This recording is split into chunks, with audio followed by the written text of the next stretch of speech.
Perfecto, perfecto. ¿Les parece si iniciamos y qué les parece si comenzamos y entramos en tema para aprovechar el tiempo? Quiero agradecer nuevamente la invitación al Jajam Marcos Meta y la paciencia. Gracias porque se nos interrumpió por ahí de abril. Yo caí enfermo de COVID y estuvo fuertezón y me aventé un mes sin poder trabajar. Pero gracias a Dios no hubo ninguna afectación, gracias a Dios. Y después se nos vinieron las fiestas y ya no pudimos retomar esta parte. ¿Qué les parece si iniciamos? Y vamos a comenzar a hablar sobre lo que son las intervenciones para acompañar a familias que estén pasando una situación difícil, como son las enfermedades terminales. Este martes estaba yo platicando con varios jajamim y me preguntaban sobre qué se hace en estos casos cuando a una persona mayor se le diagnostica una enfermedad terminal, se le dice, no se le dice. Y hoy vamos a ver que cada caso es distinto, que va a depender de los recursos sistémicos, familiares, los recursos individuales para poder manejar este tipo de situaciones. Vamos a ver varias fases, vamos a ver varias aproximaciones para poder manejar estos casos. Son casos muy duros que probablemente se salen de lo que es nuestros consultorios, ¿no? Estas visitas uno a uno en nuestras oficinas y esto es más como de campo, que también se le conoce como atención psicológica hospitalaria. No necesariamente tendremos que hacerlo como tal, pero podemos brindar el apoyo a las familias que así lo requieran. Vamos a hablar un poquito, vamos a ver el contexto de nuestras atenciones. Vamos a hablar un poquito de esto. Cuando una enfermedad terminal llega a una familia, es un gran reto para el sistema familiar. Cuando una familia tiene que afrontar una enfermedad terminal, eh, sabemos que existen varias. No, es todo un reto para un sistema, cómo se maneja, los roces que hay entre los miembros de la familia, los desacuerdos, la toma de decisiones como esta que les decía. Se le dice o no se le dice a la persona? Buscamos una segunda, tercera, cuarta, quinta opinión, buscamos tratamientos alternativos y comienza a haber tensión en la familia. Este tipo de cambios, este tipo de adaptaciones son extremas, van a retar todos los recursos de un sistema familiar. La familia es un sistema que necesita un equilibrio constante. Déjeme hacer aquí una pequeña pausa. Anda un mosquito por aquí. Para entender las reacciones de una familia va a ser sumamente necesario comprender que una familia es un sistema y cómo funcionan los sistemas. Los sistemas hoy sabemos, todos pertenecemos a uno, de al menos uno, dos, tres, cinco, 10 sistemas, porque nuestros sistemas pertenecen hacia arriba a otros sistemas. Y se generó hace bastante tiempo, un poco más de 100 años, la teoría general de los sistemas que nos explica cómo funcionan todos los sistemas, tanto un sistema respiratorio, sistema circulatorio, el sistema de las estrellas, el sistema ecológico. Nuestras familias forman parte también de lo que son un sistema familiar y se rigen bajo el mismo elemento.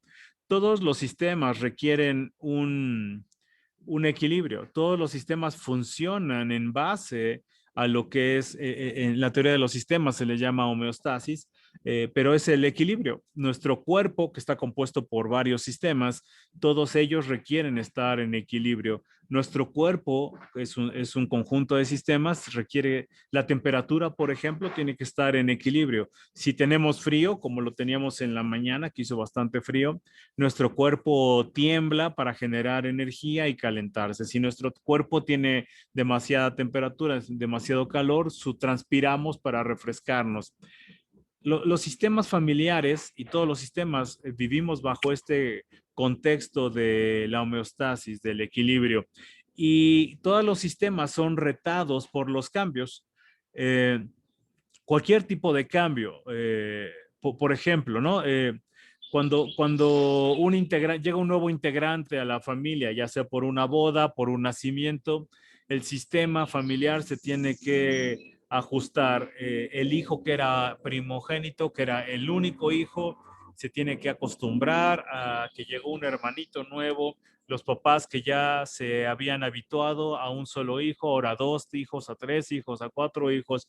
Cuando un sistema se acostumbra a tener niños y de repente el primogénito se vuelve adolescente, ¿no? El sistema es retado y tiene que manejar esos cambios, y ese adolescente de repente ya llegó en la edad donde tiene que casarse, ¿no? Y la búsqueda de esposa, de esposo, la boda, los consuegros, nuevos sistemas, convertirte en abuelo, todas las familias pasan por varios tipos de cambios que los retan.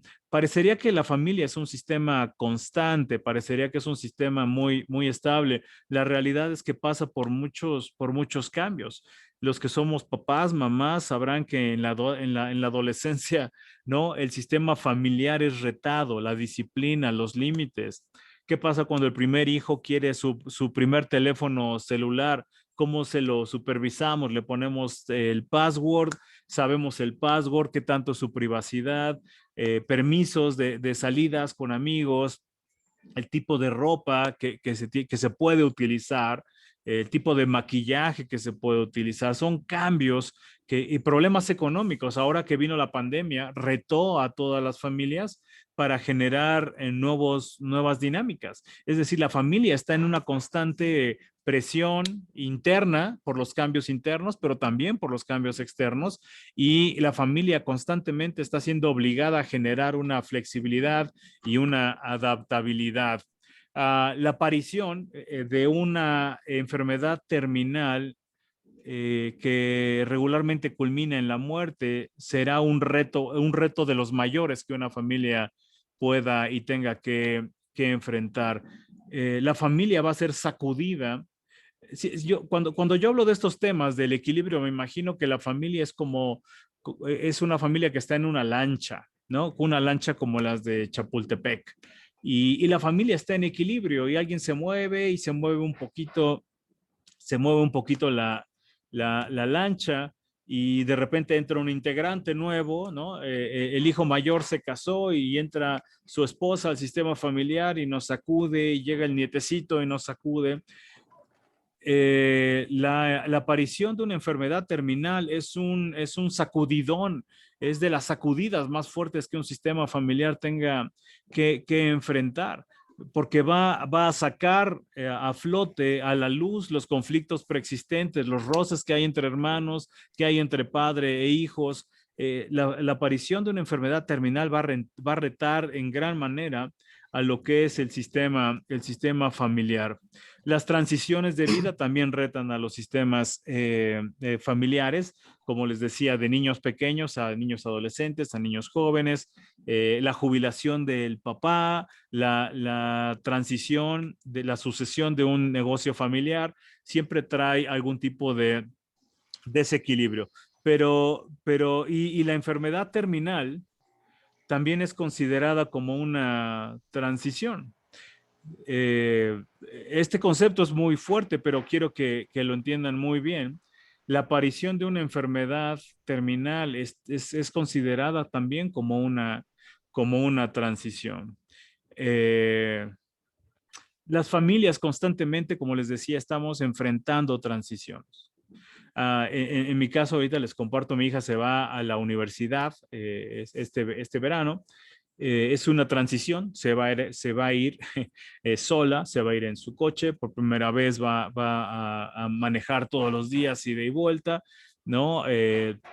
Sin la supervisión. Eso produce una tensión al sistema. Cuando un hijo se casa, cuando un hijo se va a estudiar a otro país, es una transición. Suena muy fuerte, pero la enfermedad terminal, la aparición de una enfermedad terminal en un sistema familiar también necesita ser considerado como una transición. A diferencia de las muertes súbitas, como un infarto, como un accidente, la enfermedad terminal nos va a permitir una evolución, un movimiento de lo que es la vida hacia lo que es la muerte. Nadie se pone de acuerdo entre qué es mejor, porque yo creo que no hay ninguna situación óptima. Si es mejor enfrentar la muerte súbita, ¿no? El papá fallece de un infarto o un hermano fallece por un accidente o una enfermedad terminal. Yo creo que son situaciones que no tendríamos que comparar, que no tendríamos que ni siquiera buscar cuál es mejor que la otra, simplemente las dos pueden aparecer en los sistemas familiares, pero una enfermedad terminal tiene que ser vista como una transición. Y vamos a ver cómo los manejan, cómo lo podemos manejar. Este tipo de transiciones se les conoce como el desvanecimiento de la presencia física de un familiar, ya sea por esta enfermedad, por el cáncer, ¿no? Por algún tipo de infarto cerebral y que nos anuncian que la persona ya tiene muerte cerebral.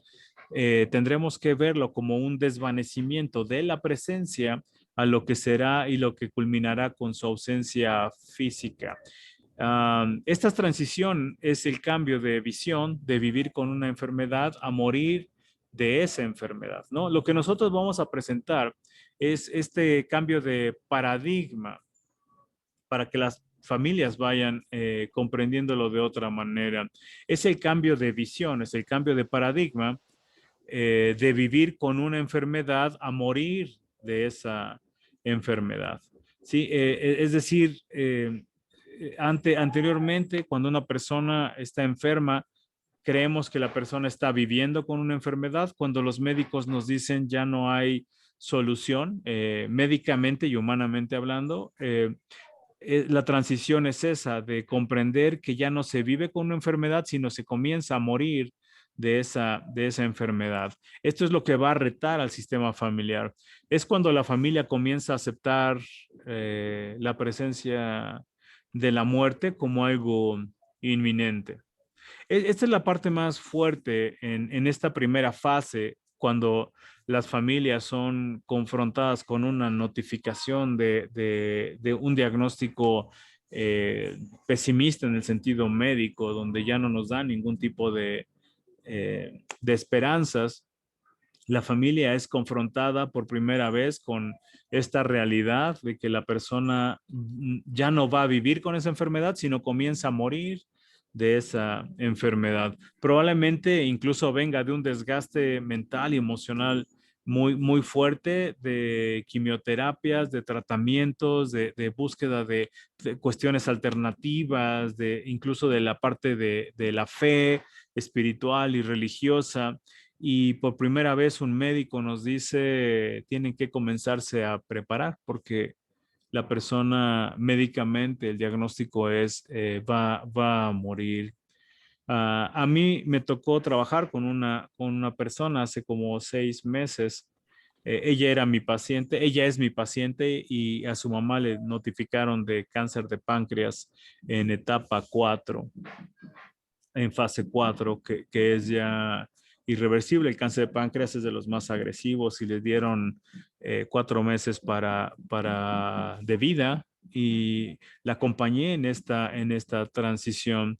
Y como todas las situaciones adversas, siempre existe algún tipo de reacción de negación, ¿no? Conocemos las fases del duelo, es un duelo cuando tienes que abandonar tu ilusión de la vida y te tienes que confrontar con la realidad de la muerte. Esa es una reacción muy fuerte, es un duelo.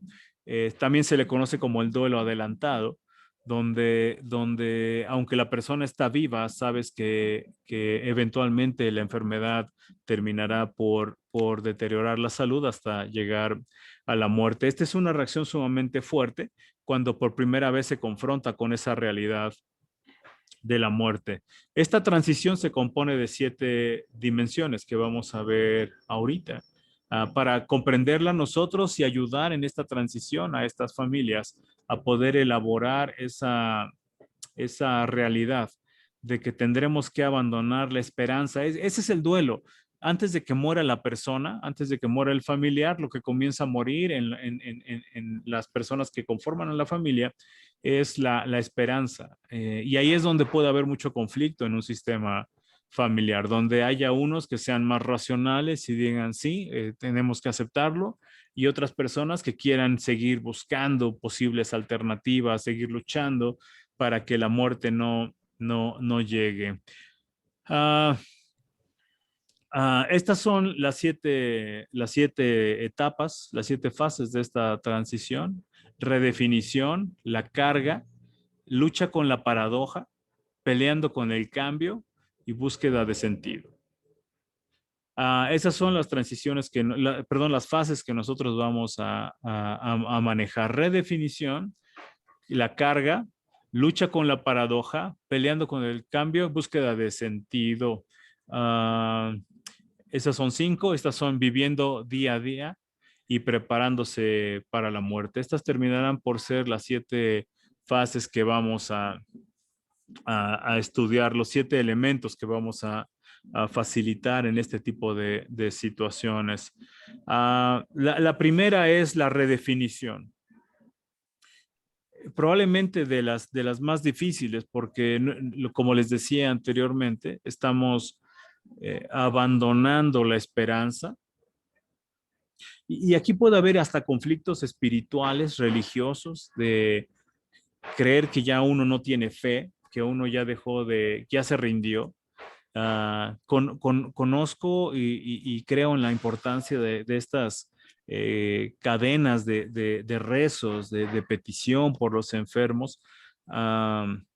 Pero cuando el diagnóstico es tan brutal de decir esto va a terminar hacia una muerte, el shock y la negación pueden presentarse en varios familiares y en otros no, generando un conflicto entre ellos. Vamos a hablar sobre esta primera fase en esta transición y le llamamos redefinición, la redefinición. Nosotros como consejeros, algunos de nosotros somos terapeutas, algunos son rabinos, tendremos que ayudar en esta transición con este primer paso, la redefinición de lo que solía ser a lo que hoy es, la aceptación de las nuevas limitantes. El modelo tradicional del duelo termina con de Elizabeth Kubler-Ross, que habla de 5 fases y la quinta es la aceptación. Los modelos más actuales hablan de que el proceso de duelo, incluso un duelo adelantado como es una enfermedad terminal, tiene que empezar con la aceptación, y esa es la redefinición. Comenzar con la aceptación. Comenzar con la aceptación de que llegó ese momento de redefinir los esfuerzos, redefinir la filosofía de la familia. Si usted se pone a pensar, muy probablemente antes de llegar a este punto, la familia buscó doctores, la familia buscó tratamientos, llevó, hizo, compró cosas, medicinas, pagó honorarios altísimos de los médicos. Hay una lucha por rescatar de las garras de la muerte a esta persona.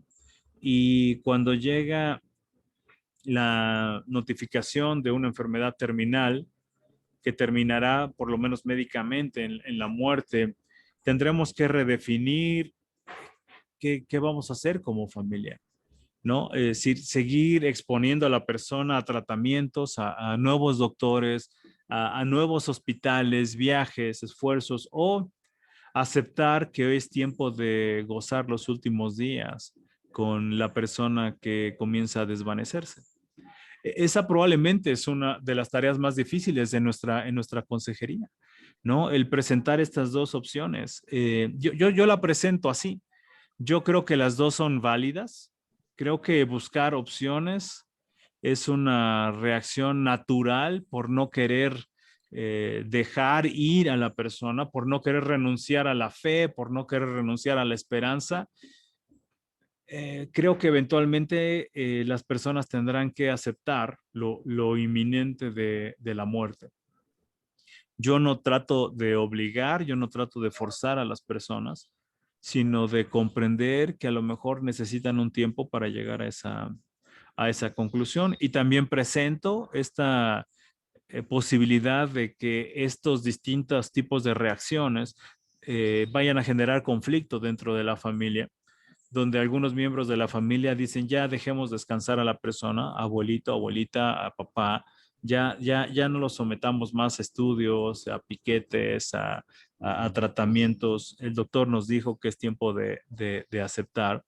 Uh, Puede provocar problemas en la familia, totalmente natural, pero tenemos que presentarles esta opción. Por eso el primer paso es la redefinición del objetivo sistémico. El objetivo de la familia era intentar salvar, el intentar rescatar, el intentar que la persona se sane, totalmente válido, pero nuestro trabajo es presentar la posibilidad de que sea el momento de cambiar de rumbo y comenzar a disfrutar los últimos días, semanas, meses de la persona que está enferma. Aceptar las nuevas limitantes, es aceptar que llegamos al final, humanamente hablando, aceptar que ya se hizo todo médicamente y que probablemente sea tiempo de soltar. Nuestro papel en esta fase es el de ayudar la reorganización de tareas, roles y necesidades. Probablemente será esta tarea el reorganizar a los roles de las personas, el reorganizar que ya no estemos buscando médicos, sino más bien cómo pasarla juntos, cómo organizar reuniones familiares, cuidados paliativos, como se le conoce, aminorar el dolor, los turnos familiares, los turnos familiares para visitar a la persona, la comunicación con otras personas, con otros miembros de la familia. Es, si se dan cuenta, antes de la notificación, antes de esta resignificación, eh, las personas querían salvar, querían rescatar, querían que la persona se sane. Y todos tenían un rol, hablar con los médicos, comprar medicinas, pagar a los enfermeros. Y ahora esos roles quedarán obsoletos para que podamos encontrar una nueva manera de utilizar a cada persona, reorganizar tareas, roles y necesidades. Este es un movimiento muy fuerte para un sistema porque está acostumbrado ya a las medicinas, los tratamientos, pagar el seguro o el reembolso del seguro, todos estos movimientos, y de repente todo el sistema tiene que dar un cambio, una nueva dirección para dirigirse hacia otro lado, cambiando los roles de cada persona involucrada en esta situación. Uh, esa es la primera fase. Ahorita vamos a hablar un poco más. Segunda fase es la carga. En esos casos donde los pacientes saben, las personas que están enfermas saben, se les ha dicho que están enfermos y que es una enfermedad terminal. Tendremos que lidiar también y trabajar con esta sensación de estorbar o de provocar sufrimiento a la familia. Como les decía ayer platicaba con un jajam sobre esto. Se les notifica, si es una persona de 85 años, se le notifica que está enfermo terminal o no se le dice. Y yo le decía que no hay una regla como tal, va a depender de la fortaleza física, mental, espiritual de la persona, de la familia, salud. Y sobre todo, eh, que la familia, toda la familia esté de acuerdo en la decisión que se va a tomar. Si se le va a decir a la persona, que todos estén de acuerdo. Si no se le va a decir a la persona, que todos estén de acuerdo, porque si no, después es clásico que se empiecen a quejar y y a pelearse con las personas que estuvieron a favor de la otra decisión. Por eso es muy importante que se llegue a una votación unánime de la dirección en que se va a ir. Vamos a suponer que la persona lo sabe porque ha estado al tanto y en contacto con los médicos y sabe que su enfermedad es terminal. En esta segunda fase trataremos con el paciente directamente, tratando de clarificar esta sensación que es muy común de ver a su familia sufrir porque me estoy muriendo. Los pacientes se sienten una carga y una fuente de sufrimiento para sus seres queridos. Sienten que están haciendo sufrir a las personas. Nosotros vamos a clarificar ese rol. Vamos a generar un sistema equilibrado de ayuda eh, para que no se le cargue todas las responsabilidades a una sola persona. Si se van dando cuenta, nuestro trabajo no solamente es filosófico en estos casos, no solamente es como psicoterapéutico para que entiendan, ¿no?, la existencia, los ciclos, la muerte, sino somos más proactivos en estos casos. Eh, cuando a mí me toca trabajar en estos casos, la sensación es como un director de orquesta, donde no solamente estoy mirando de lejos y trabajando cuestiones emocionales, sino es una cuestión más proactiva, es una dirección en que yo permito a la familia, perdón, yo le pido a la familia que me permita dirigir y organizar el caos. Recuerden que el sistema se desequilibró y todo está sacudido y por eso hoy tendrá que recuperar esta nueva organización y mi papel es facilitar esa nueva organización y voy a tratar de ver cómo se reparten los roles, las responsabilidades económicas, logísticas, para que el paciente que está enfermo no sienta que una sola persona es la que está siendo responsable. A lo mejor uno de los hijos tiene más capacidades económicas, puede ayudar con la parte económica. Quien no tiene tanto en lo económico puede ayudar logísticamente, estando ahí, yendo a comprar los víveres, visitando más frecuentemente a la persona que está enferma.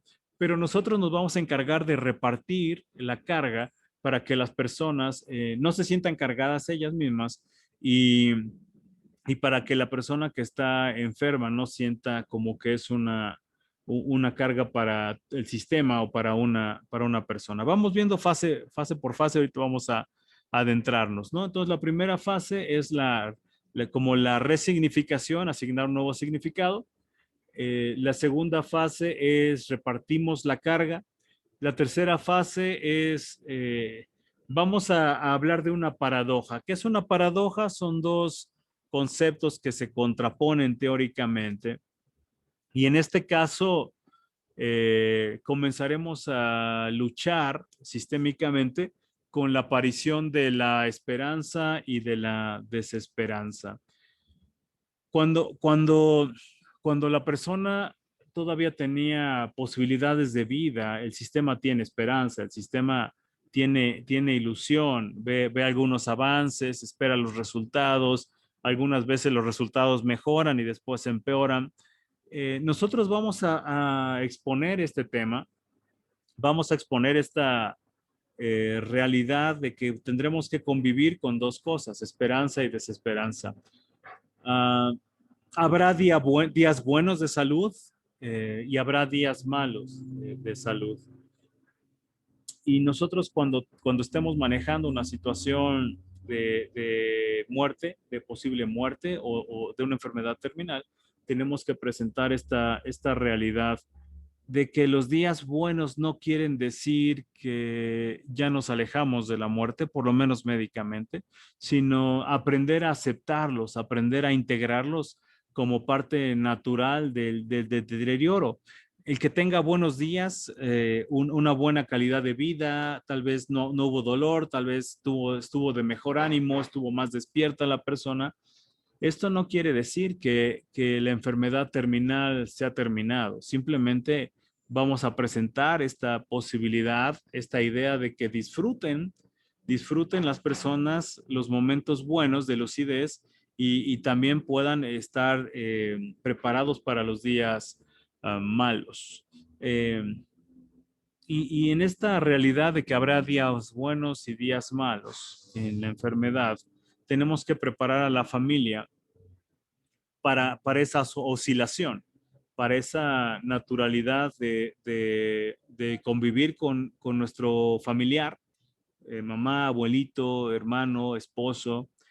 Habrá buenos días y habrá malos días. Tenemos que prepararlos, tenemos que generar una anticipación de que esto va a pasar para que no se crean que todos van a ser días buenos o todos van a ser días malos, que tampoco tengan la ilusión de que un día bueno, a lo mejor 2 días buenos, significa que la enfermedad ya se ha ido. Simplemente vamos a presentar esto. Un día bueno es un día bueno, disfrútalo.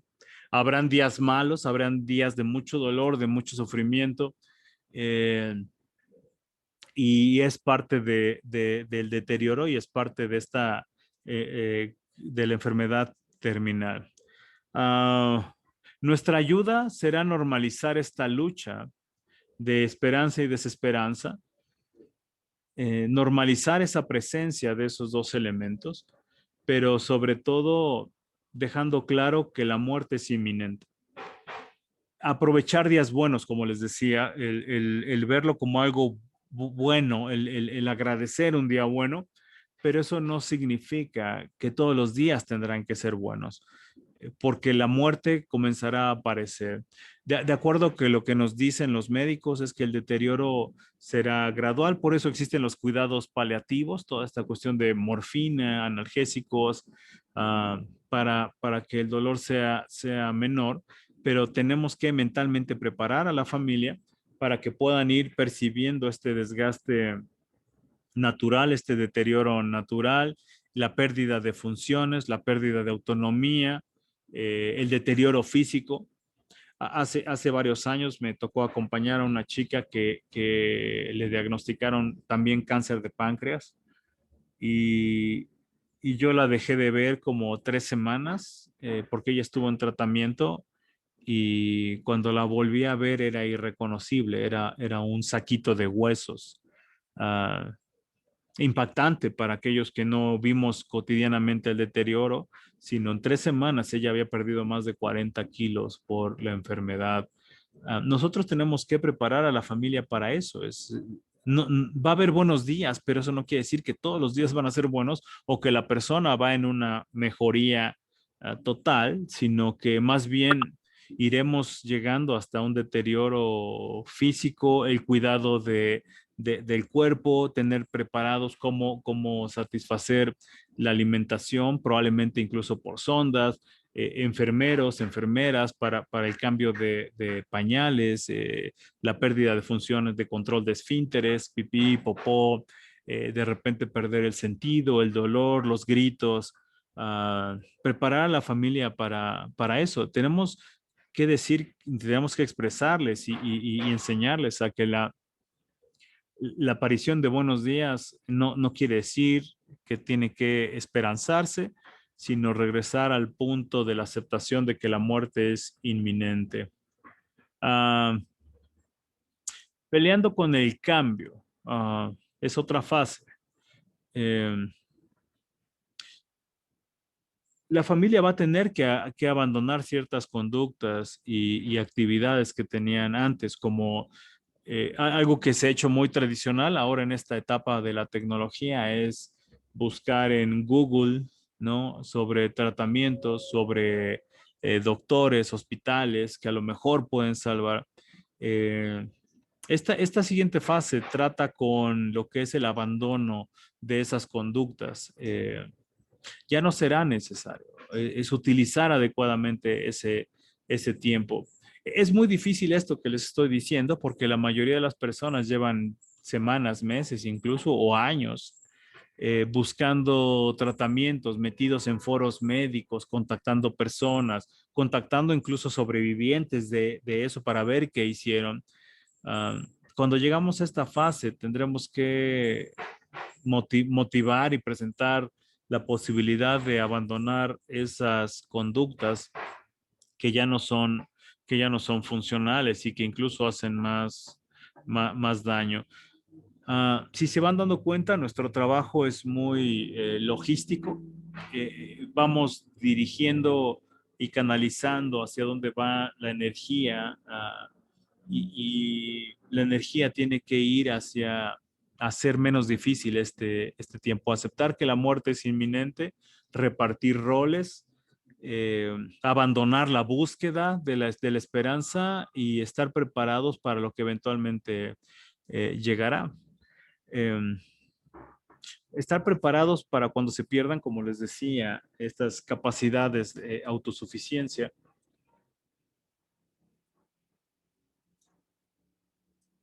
Estar preparados cuando la persona necesite un enfermero, una enfermera. Uh, estar preparados mentalmente, emocionalmente, espiritualmente para ese momento donde las funciones vayan fallando, donde en algunos casos, en algunas enfermedades, también el reconocimiento, la lucidez se va afectando por la enfermedad, por el dolor, por la deshidratación. Es común que esto ocurra, entonces estar preparados para afrontar esa pérdida de capacidades de autosuficiencia.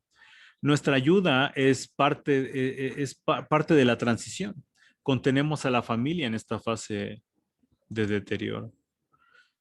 Nuestro trabajo es eso, es adelantarnos, es decir, esto va a pasar, es decir, promover conductas que sean funcionales y desalentar conductas que ya no son funcionales para que la familia pueda comenzar a utilizar esa energía mental, emocional en otras actividades que sean más productivas e incluso el aceptar con antelación la partida. Nuestra función en esta transición es ir adelantándonos, ir preparando, ir viendo si una persona le está costando más trabajo, si una persona está enojada, si una persona está teniendo conductas incluso autodestructivas como drogas, abuso de sustancias, alcohol, juego, no está durmiendo. Entonces nosotros contenemos al sistema durante esta transición. Siguiente etapa, búsqueda de significado. Esta probablemente sea la fase más filosófica de las que hemos hablado. Una pregunta tradicional que las personas se hacen ante situaciones adversas es ¿por qué? ¿Por qué? ¿Por qué tuvo que ser así?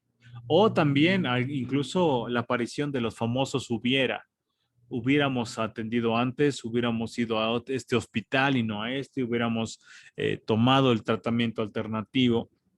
Es una fase caótica, pero más a nivel mental, donde las personas están buscando respuestas para comprender la situación. Los martes estoy estudiando con varios jajamim sobre la consejería rabínica y probablemente la pregunta más frecuente que una persona tiene ante una situación adversa y dolorosa es esta, ¿para qué? ¿No? ¿Por qué está pasando esto? Uh, Voy viendo, ahorita contesto los mensajes. Déjeme terminar esta y ahorita terminamos y ahorita contesto los mensajes, ¿les parece? Para ir, termino esta fase, esta parte de la presentación, ahorita checo sus preguntas. Las preguntas son comúnmente las mismas. ¿Por qué? O los hubieras. Nuestra función en este caso es simplemente validar que desde el dolor pueden aparecer esas preguntas. La realidad es que no hay respuestas. Eh, Ni siquiera desde el ámbito espiritual y religioso.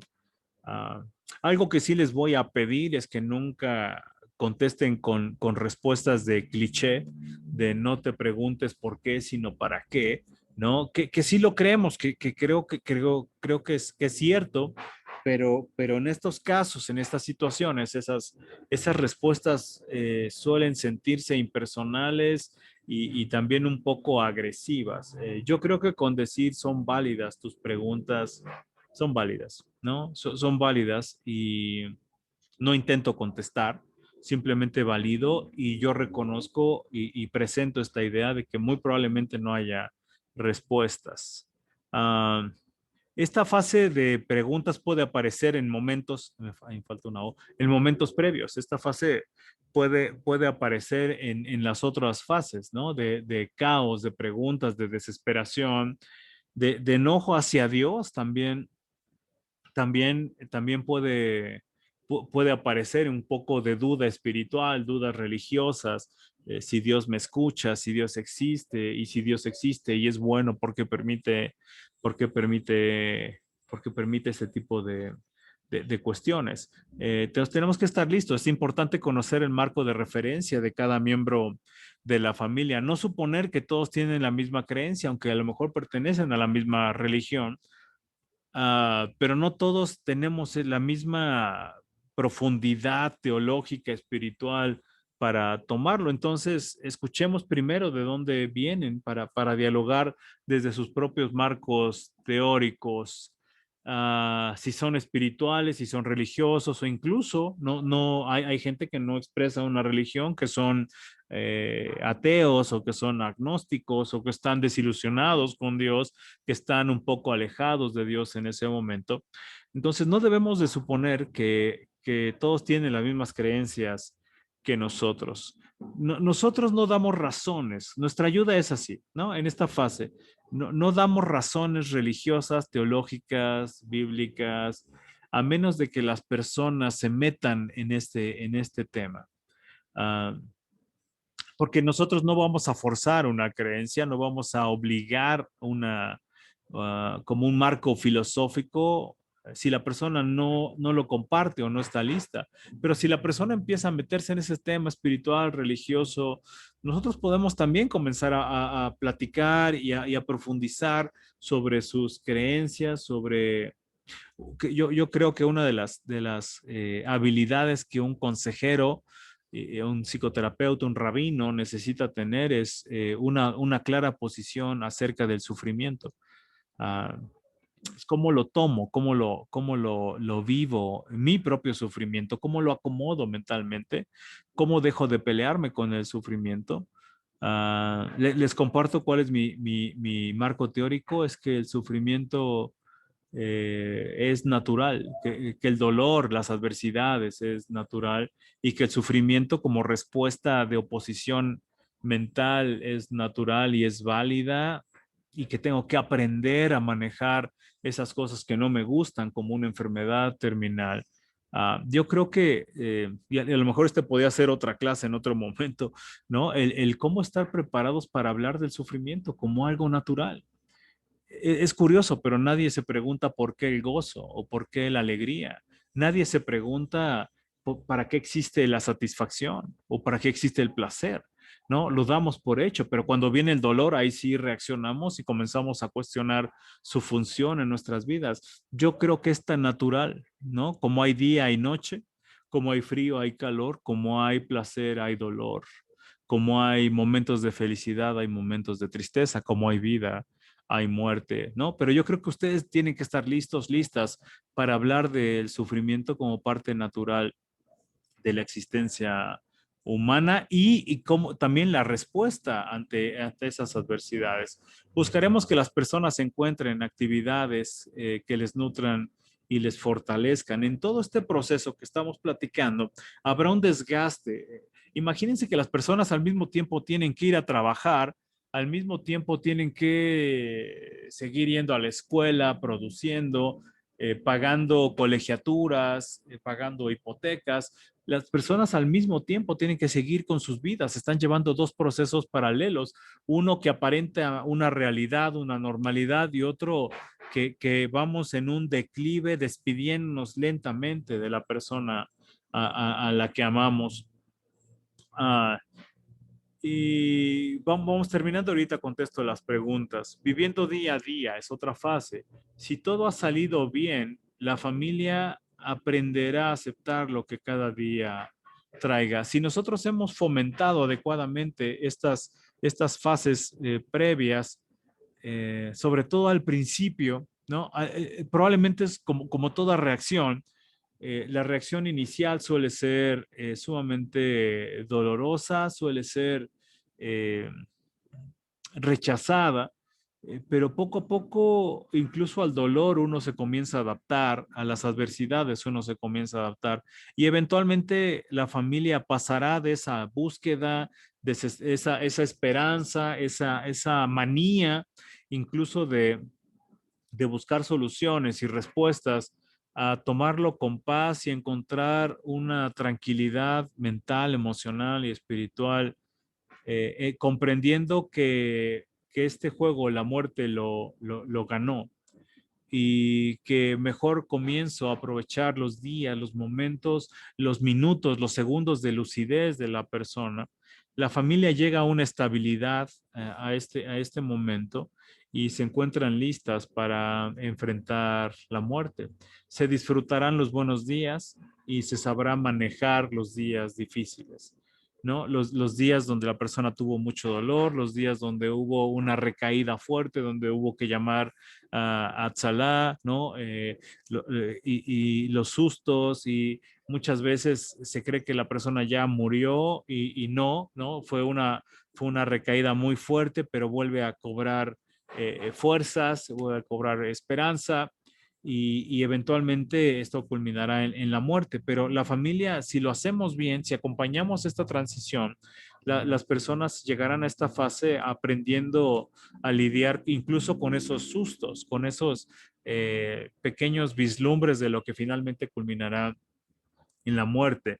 Nosotros fortalecemos su resiliencia, reconocemos sus puntos fuertes, podemos ayudarles a prever situaciones, ¿no? Necesitan esto, van a necesitar esto, está pasando esto otro, vayan teniendo los teléfonos de emergencia, vayan teniendo, ¿no? Los teléfonos de los familiares para avisar.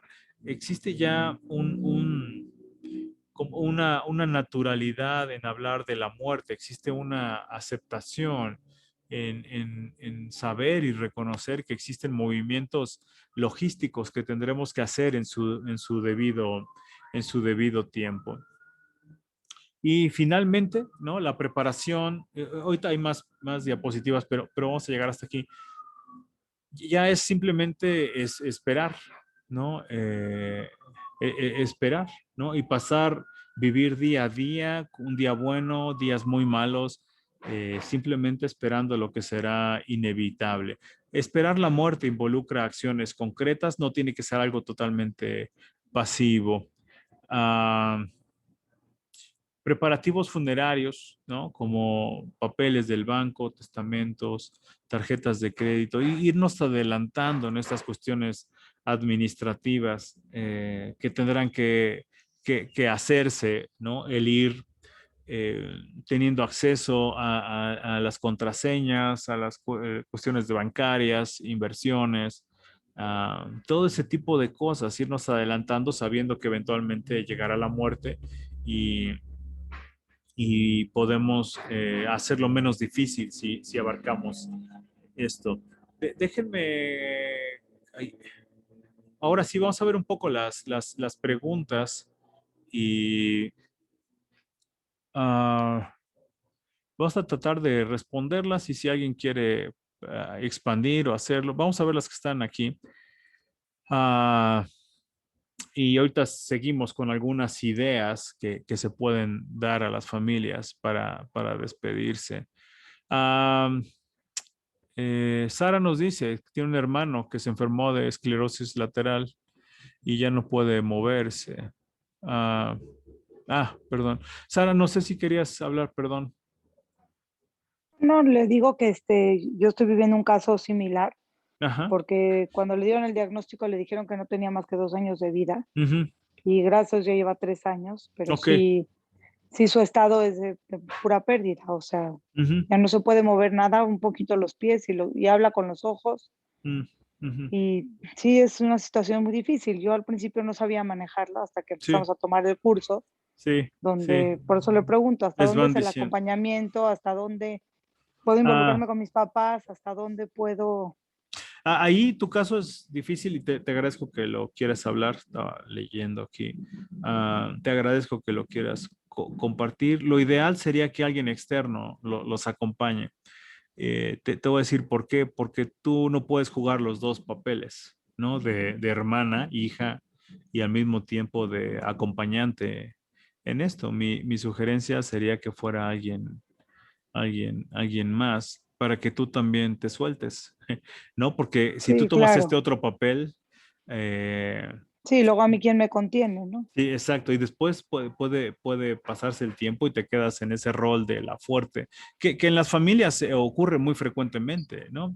A veces se dice que es el primogénito o la primogénita. ¿Tú no eres la primogénita? Sí, soy la primogénita. Fíjate, yo también. Chócalas. Sí, Tomamos estos roles. ¿Sabes que a nivel mundial 80% de los psicólogos, consejeros somos primogénitos? Como que hay una, como una naturalidad de hacer esto que tú estás haciendo, que yo hice a la muerte de mi padre, de tomar el papel del fuerte, del pilar, tomar, pero eso a la larga puede causar daños. Por eso mi sugerencia sería que fuera alguien externo, para que también te contenga a ti, porque si no, tú te vas a posicionar un rol dual que va a interferir en tu entonces, propio proceso. cuando estemos involucrados como familia o como cercanos, ¿es mejor que intervenga alguien más y no nosotros? Ujú. Sí, Ok, sí, esa es la recomendación. Principalmente por lo que te decía, ¿no? No puedes tener los dos roles al mismo tiempo, ¿no? Vas a escoger uno por encima del otro. Y regularmente, por amor, se escoge el rol que cuida y protege a los demás, desprotegiéndonos a nosotras, ¿no? Por claro. eso es importante, tampoco por eso no damos, los psicólogos no damos terapia a familiares, ¿no? Porque un rol dual es muy extraño y no nos permite actuar y puede provocar incluso, por ejemplo, si yo acompañara a tu familia, ¿no? Yo podía hablar con otros miembros de la familia para decir, oye, echa la mano acá, oye, muévete acá, vamos a hacer esto, vamos a repartir la carga. Pero si tú lo haces, no tiene la misma fuerza y puede generar un conflicto familiar, ¿no? No Ok, solamente tú no te descargas, no te contienen, sino que también te expones a que haya resentimientos y que haya este, eh, problemas con otros miembros de la familia. Por claro. eso la recomendación sería que fuera alguien totalmente externo, ¿no? Ok. Y sí, seguir estos pasos, ¿no? Me parece que ustedes como familia lo están haciendo bien. Sí, la ciencia puede decir algo, el último que tiene la palabra es Dios, pero como familia estar listos para ese A lo momento y que es, para, y claro. para el deterioro que ya seguramente ya han visto, ¿no? Sí, claro, Ah, claro. y que viene más deterioro, ¿no? Claro, sí. Uno O quiere sea, cómo va pensar que avanzando, aunque, como dices tú, que no llegue la desesperanza, porque uno cree que un milagro iba a salir y la realidad es otra. ese es el momento más crítico donde tendrán que ver los momentos buenos como eso, un flashazo nada más. Bueno, Lo yo a partir de aprovechamos. que empecé a tomar el curso contigo, pues trato de ver esa parte Ajá. donde estar acompañando sin estar preguntando lo Ujú. que dijiste, ¿no? El para Sí. qué, sí. Y estar lo mejor que se pueda reír y como dices tú, rescatar lo bueno a pesar de, Sí, como el formar buenas memorias en medio de este deterioro, en medio de este dolor, poner nuestra energía mental en generar bonitos recuerdos, ¿no? De lo que se pueda, de esos flashazos, de lucidez, de un buen día, una buena media hora, guardarlo claro, en el alma y comprender que esto no significa otra cosa, ¿no? Esto es simplemente un momento lúcido que hay que vivir, pero el trayecto va hacia donde los médicos indicaron y tenemos que estar en paz con eso, ¿no? Y no claro. confundirnos que esa esperanza nos haga nuevamente, ¿no? Porque me imagino que todo lo que hemos hablado lo vivió tu familia, ¿no? Buscar segundas opiniones y Como todo, tratamientos y sí, sí, todo, sí, todo. todo eso y todo eso es natural. Ay, qué bonito está tu cuadro de atrás. Es que soy, soy, Gracias. soy fan de los maples. Tengo un maple, traje un maple desde Canadá lo planté aquí en mi casa. Sí son hojas de maple, ¿verdad? Sí, Sí, ok. y son Sí. de puras fotos. ¿Cómo crees? Qué Son puras hermoso. fotos, Ah, sí. sí, Luego te que lo componen. comparto. Ah, qué linda, qué linda. Sí, está precioso. Estaba viendo, es que me encanta el maple. Te digo que mandé traer un arbolito desde Canadá, un maple que tiene aquí 2 años, ya mide 2 metros. Ah, pero precisamente porque me fascina ese arbolito. Entonces, ¿tu familia han pasado por ese tipo de Lo que pasa es situaciones? que es joven, es un muchacho joven, le dio la Ujú. enfermedad a los Sí, 38 años, tiene 40, está chavo. y sí ha sido un proceso difícil, no es como cuando es la pérdida de un ser mayor, pero que es la secuencia de la vida, ¿no? Sí, O sea, ya sí. cuando uno ya es mayor, ya vio, gracias a toda su familia, todo aquí es como una Esa es la tragedia, no sé. parte como filosófica. Estoy dando un curso para psicoterapeutas sobre el duelo y abríamos el curso diciendo que nuestra mente, la mente humana, no tiene problema con un tipo de muerte, con un tipo de enfermedad, ¿no? Es como que nuestra mente, hasta le ponemos el título de natural, muerte natural. Si el abuelito de 120 años murió en la cama, dormido, decimos, murió de muerte natural y no tenemos ningún problema con eso. Decimos, ya descansó, gracias a Dios. No, no, como que hay una facilidad por comprenderlo y aceptarlo. Y cuando ocurren otros casos como el de tu hermano, no le llamamos natural, ¿no? Decimos es una anomalía, es un error, es una equivocación. Un joven no debe de terminar su vida así y nos peleamos. Esa es la parte que pues, decíamos al final, tenemos que contestar estas preguntas.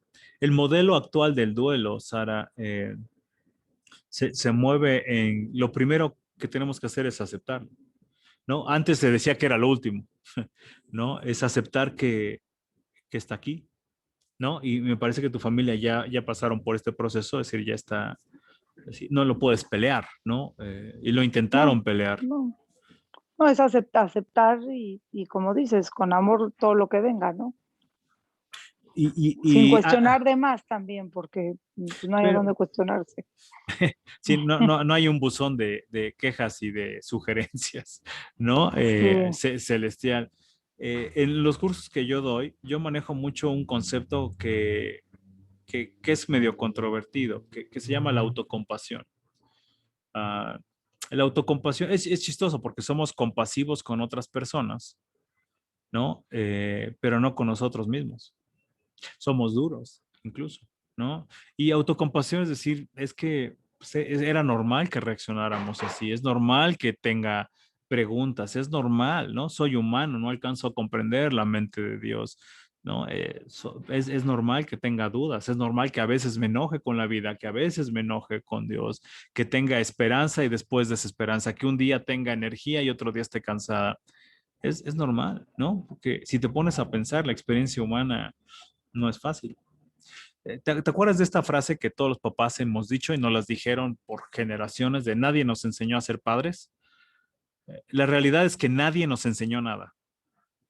Nadie nos enseñó a ser hijos, nadie nos enseñó a ser hermanos, nadie nos enseñó a tener un hermano con una enfermedad terminal. Nadie. No hay un manual, no existe. Haremos lo que podamos con lo que tenemos y va a ser imperfecto, ¿no? Y vamos a fallar y tenemos que hacer las paces con esa realidad, ¿no? De que este es un caso que nadie está preparado, ¿no? Nadie te dijo, prepárate 20 años antes porque esto va a venir, nadie te lo dijo, ¿no? Ni a tus papás, ni a tu hermano, ¿no? Y ese es el proceso de aceptación, es decir, voy a hacer lo que pueda, ¿no? Pero voy a fallar, la voy a regar, me voy a equivocar, pero es normal, ¿no crees? Sí, sí. ¿Hay más preguntas? ¿Alguien más tiene preguntas? Ah, no hay más preguntas. Continuamos con algunas ideas para trabajar. Ah, ok. Algunas ideas para trabajar. Esta idea suele ser muy, muy controvertida, ¿no? La realidad es que a mí me gusta porque soy un fiel creyente en los rituales. Eh, Tenemos rituales para todo, ¿saben? Tenemos rituales religiosos, tenemos rituales familiares. ¿Para qué sirve un ritual? No, el ritual tan hermoso que tienen ustedes, ¿no? De besar las mezuzot, ah, ¿qué es un ritual? ¿Que simboliza qué? Tiene una simbolía, un simbolismo de una transición, ¿no? Las bodas tienen un simbolismo de una transición, la transición de pasar de una vida de soltero a una vida de casado. Eh, Todas, ¿no? Todas las fiestas son rituales que nos hablan de una transición, ¿no? De una etapa del año, de una etapa de vida a otra etapa de vida. Y de lo que vamos a hablar ahorita es de algunos rituales que podemos hacer para facilitar esta transición de vida a muerte. Eh, Se puede proponer que las familias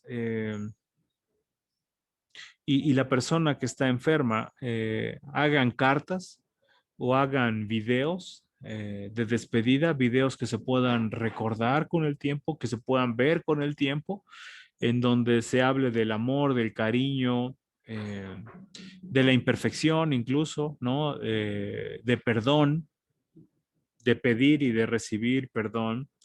Ah, También podemos facilitar en la familia el conceder deseos. A lo mejor la persona que está enferma quiere visitar Chapultepec, ¿no? Vemos la manera de llevar a Chapultepec, de trasladarla si es posible, de cerrar círculos, ¿no? A lo mejor, ¿no? La persona se enojó con una hermana, vemos si la hermana quiere hablar y cerrar círculos, ¿no? Hacemos todos estos rituales para que la despedida sea más sencilla o menos difícil, menos dolorosa.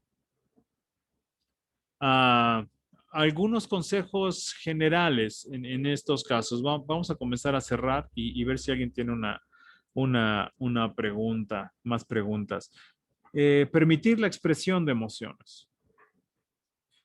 Hace ratito con Sara, ¿no? Le decía que muchas veces los primogénitos tomamos un papel de fortaleza, un papel de aguantar, de pilares. Habrá personas también dentro de la familia que sean muy racionales y que no quieran que los vean llorar. eh, o al contrario, una persona que llora y que a lo mejor alguien de la familia le diga, no llores enfrente de tu tía o de tu tío, de la persona que está enferma porque se va a poner triste. Ah, Hay que permitir, hay que fomentar la plena expresión de las emociones. Sumamente válido y yo creo que sumamente necesario.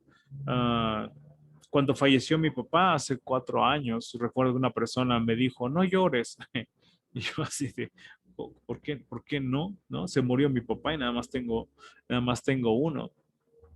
Y tenemos que comenzar también a explorar esta posibilidad y platicar de esta posibilidad. Como decíamos, las transiciones provocan inestabilidad, provocan desbalance, la pérdida de equilibrio. Y es muy natural que las familias tengan conflictos. Conflictos por todo, ¿no? Conflictos por las formas, las maneras, conflictos incluso por la logística del sepelio, ¿no? De los invitados, de la manera. eh, y no me quiero meter en esto, pero lo pongo ahí sobre la mesa también más adelante, conflictos sobre el testamento, sobre la repartición de las cosas, bienes, dinero, relojes, chamarras, conflictos también cuando se tiene que limpiar el armario, ¿no? El closet de la persona, su recámara, cuándo es el momento, ¿no? Hay personas que lo quieren hacer inmediatamente, Habrá otras que digan, yo no estoy lista, mejor vamos a esperar, ¿no? Hay que prever todo, hay que platicar con la familia que esto es muy probable que pase, ¿no? Entonces vamos tomando acciones y decisiones. Regularmente aquí lo que aplica es que los que ya están listos puedan esperar a los que no están listos, que en una muestra de amor y de cariño no haya prisa para estas cuestiones. Yo ahorita tengo una paciente que su mamá falleció en diciembre y todavía no han leído el testamento, por ejemplo, ¿no? Una de ellas, una de las hermanas, son 5 hermanas, no se siente lista todavía y he podido platicar con las otras 4 y con mucho amor y respeto dicen, no hay prisa. No han querido hacer la repartición de los perfumes, de la joyería de mamá, lo cual es completamente válido. Por ese tipo de cosas, siempre suele provocar algún tipo de conflicto.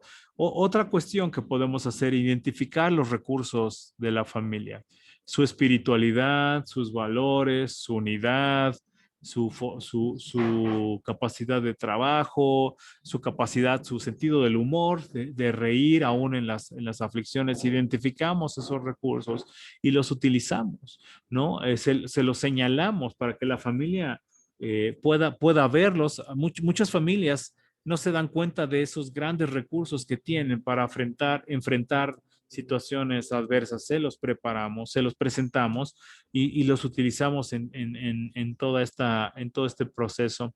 Asignar roles, ¿no? De si quien falleció es mamá, ¿no? ¿Quién le echa ojo a papá? ¿Cuántos días? ¿Quién puede sacarlo a comer? ¿Quién puede sacarlo a caminar? ¿No? Uh, quién lo lleva al médico, ¿no? Asignamos roles otra vez para que no haya un conflicto en la familia por esto. Y la otra, otro elemento importante es incrementar las tolerancias, incrementar la tolerancia individual a las diferencias, ¿no? Cuando nosotros presentamos esto de que probablemente haya conflictos, haya diferencias, haya roces, recalcamos las fortalezas y les pedimos que aprendan a ser más tolerantes. Siempre en las familias hay alguien que es más enojón, que es más perfeccionista, que es más religioso, ¿no? Entonces, aceptar a la otra persona y no pedir que cambie inmediatamente, no es generar nosotros mismos el conflicto, sino simplemente ayudarles a aceptar que así son. También en las familias hay personas introvertidas que a lo mejor necesitan retirarse a su recámara y estar a solas un rato, llorar a solas un rato y se apartan de la dinámica familiar después de la muerte. Entender que esto no es un agravio directo, es una manera de ser y que hay que dar espacio a esas personas. Hay personas que querrán verse después de la muerte todos los días, habrá personas que se separen. Es aprender a valorar y a identificar las diferencias. Recuerda a la familia que el amor es lo único que los une, aunque sean tan diferentes.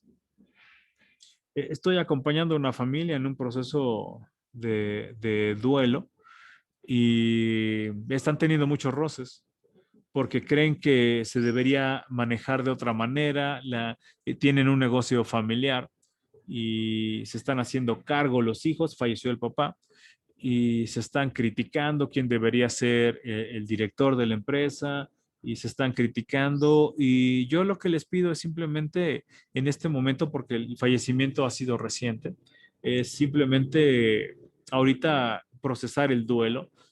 Cada uno de ellos lo está viviendo a su manera, que no corran, no hay prisa por sustituir y nombrar un director, eso ya habrá tiempo y ahorita es pasar tiempo juntos a medida que cada personalidad lo permita, pero sobre todo recordando que el amor que se tienen como familia, que todos están sufriendo, que todos quieren rescatar o tomar el control de la empresa para seguir proveyendo para mamá y sus propias familias, pero que si no lo hacemos con cuidado puede acabar mal, puede acabar en un pleito sumamente fuerte. El amor será lo único que los une. Y nuestro trabajo en estos casos es acompañar hasta el final. acompañar hasta el final, el mantenernos ahí, el estar presentes, ¿no? Llamadas, mensajes, cuando llegue el momento de la muerte, si nos es posible, estar ahí, acompañar. Sé que en estas situaciones hoy por el COVID, los funerales, los sepelios son muy distintos. Ah, pero a medida que todas estas cosas comienzan a aparecer, el hacernos presentes hasta el final. Y después, seguramente después ya que llegue la muerte, sigue otro proceso. El duelo adelantado es una parte eh, y, y después vendrá el proceso de duelo, ¿no? Ahora sí el proceso de duelo real. Se adelantó una parte en el desgaste, pero eventualmente tendrá que haber un proceso de duelo a la muerte, ahora sí ya física. Y todo lo que conlleva esto, ¿no? Las cuestiones materiales, las cosas, los rituales, etcétera. Pero acompañar hasta el final, ese será nuestro trabajo. Si ustedes se dieron cuenta en todo lo que hablamos el día de hoy. Uh, creo que lo más importante es reconocer que la muerte adelantada o vivir con un familiar con una enfermedad terminal es una transición. Es una transición de vida a muerte, en donde podemos verlo como una agonía o podemos verlo como un regalo de la vida que nos permite despedirnos.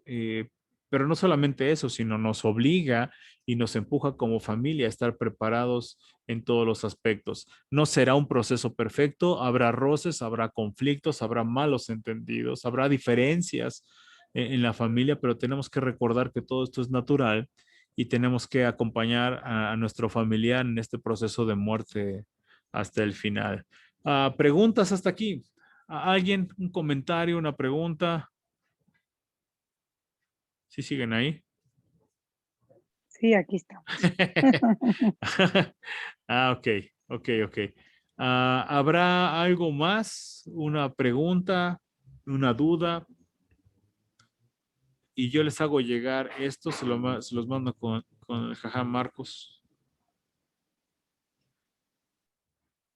No, Israel, si me permites, yo luego te escribo por privado para ver si tienes perfecto. alguna otra cosa que me pueda ayudar. Gracias. Sí, cómo no, con todo gusto, Sara. Sí, te dejo aquí mi teléfono para todos, ¿les parece? Súper, Eh, muchísimas eh, gracias, ¿eh? les dejo aquí mi teléfono para cualquier cosa. Sigo a sus órdenes. Eh, ¿Algo más? Ahora estuvieron muy callados, calladas. ¿Todo bien? Un tema difícil, ¿no? Más en nuestra comunidad que siempre ha sido tan tabú hablar de la muerte. Sí, sí, y a veces se mezcla con cuestiones más cabalísticas, ¿no? Pero viene en el paquete de la experiencia humana, viene en Claro, a veces uno cree que no le va a tocar a uno, lo escucha y de repente ya llegó, ¿no? Por eso va a ser importante estar preparados, tanto familiarmente como consejeros, como rabinos, ¿no? Estar preparados para acompañar a las personas en esto. En el curso que estoy dando sobre duelo, ¿no? Hemos platicado de la ignorancia general. Nadie nos prepara para vivir un duelo y nadie nos prepara para estar cerca de alguien que está viviendo un duelo. claro. Se dicen cosas muy inoportunas, impertinentes, que ni al caso, porque no sabemos cómo acompañar a alguien, no sabemos cómo acompañar, por ejemplo, no sabemos cómo acompañar a la familia de Sara, ¿no? No sabemos cómo acompañar. No sé cómo ha sido ese proceso, pero seguramente hay personas que simplemente se han alejado porque no saben cómo manejarlo, qué decirle a tus papás, qué decirte a ti, ¿no? Habrá gente con mucho cariño y que su presencia es todo lo que importa, pero siempre habrá la necesidad de profesionales como ustedes que sepan llevar este proceso, ¿no? Que sepan intervenir en este proceso para, para facilitar esto, que ya de por sí es muy difícil, como para que se complique con dinámicas y peleas entre la familia, que es normal, pero se pueden evitar o se pueden disminuir, ¿sí? Claro. Bueno, pues quedo a sus Muchísimas órdenes. gracias, ¿eh? Cuídense mucho. Sara, te mando un abrazo a ti y a Gracias, tu Israel, familia y igualmente. Muchas que Dios los gracias. bendiga. Cuídense mucho. A Muchas todos los gracias. demás que andan por ahí ya empezaron a aparecer. Cuídense mucho y estamos en contacto. Ahí Muchas está. gracias, muy interesante. Gracias, Elma, que estés muy bien. Que Igualmente. estén muy bien. Cuídense mucho. Bye. Que estén bien. Bye, cuídense. Bye.